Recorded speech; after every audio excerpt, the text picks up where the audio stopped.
Yes, I am not going to really comment on the debate at this point since it's deferred, but a couple corrections myself. One is the purpose of the boundary for the city of Dunwoody has never been really discussed in this forum today, and that is the Sproul Farm was the historical boundary, which is perimeter mall as we know it. That's why it was drawn in. Dunwoody has always been known to go to 285. The other correction I'd like to make is the Dunwoody citizens will continue to pay the 2001 and the 2006 bonds. And with those 2 points, I'll wait and see what happens in the debate. In speaking to some of my colleagues, I'm not sure how a November 9th date came around, but the city doesn't even take up until the 1st of December. While they are going to be swearing in their council people this week, they can meet, but it would seem to me that you would want to try to make every effort to have an equitable transfer of power and the ability to make, if you would, in a term, a friendly divorce. And right now we're not heading in that direction.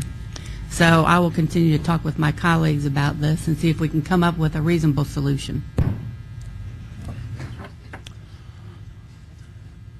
Well,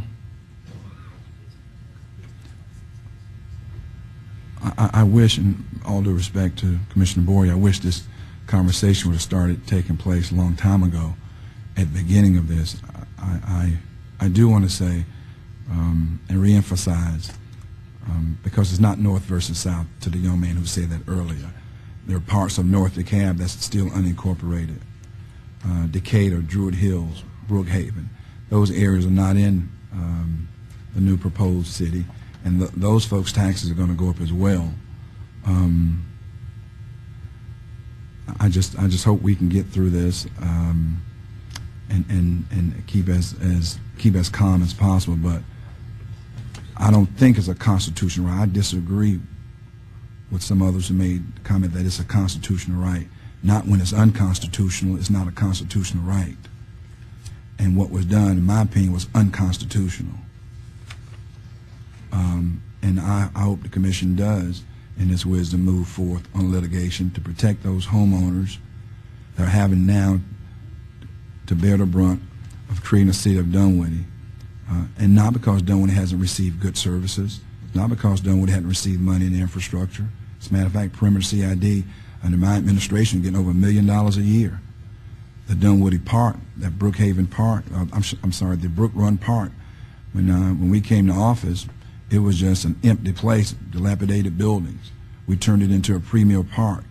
The new Dunwoody Flower Bridge, we put up the matching dollars to help with that, pedestrian-friendly crossings and all that.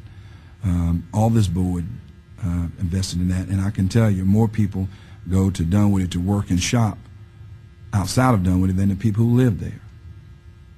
And that's just a fact. And I just think that even when the governor appointed the interim government, right now we have a very diverse government. When he came up with the initial government, there was no diversity on that government. None whatsoever. And every city he's created like that, he's never put diversity there. And that breeds this. That pits one against the other.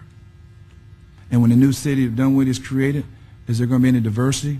You look at all those that are elected, is there any diversity there? No, it's not. And that's just a fact. It's almost like you're bleaching governments. And that's just not right. And I know, like I said, Dick Williams did a good job of painting me and others from South DeKalb as being so bad. And he played to people's fears. It was about control. And I pray for Dick Williams. I do. I pray for him. Because one day Dunwoody is going to change, and you know what? I hope that bow tie on his neck don't get so tight it chokes him and kills him because he can't accept the results.